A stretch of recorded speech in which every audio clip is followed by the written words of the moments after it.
2 দিনের সফরে আগামীকাল গোপালগঞ্জের টুঙ্গিপাড়া যাচ্ছেন প্রধানমন্ত্রী শেখ হাসিনা। এই সফরে তিনি জাতির পিতা বঙ্গবন্ধু শেখ মুজিবুর রহমানের সমাধিতে শ্রদ্ধা নিবেদন এবং বিভিন্ন কর্মসূচিতে অংশ নেবেন। প্রধানমন্ত্রীর আগমন ঘিরে উচ্ছ্বাস বিরাজ করছে নেতাকর্মীদের মাঝে। নিরাপত্তা জোরদার করেছে প্রশাসন। শুক্রবার বিকেলে সড়ক পথে টুঙ্গিপাড়ার উদ্দেশ্যে রওনা হবেন তিনি।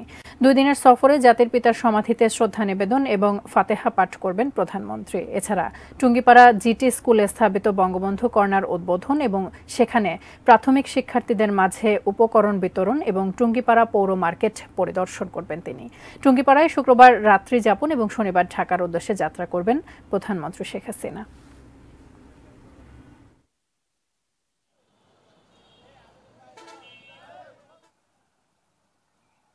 মাননীয় প্রধানমন্ত্রীর এই সফরকে উৎসবমুখর এবং নিরাপদ করার লক্ষ্যে আমরা প্রশাসন, আইন শৃঙ্খলা রক্ষাকারী বাহিনীর সাথে নিরাপত্তা সমন্বয় সভা করেছি।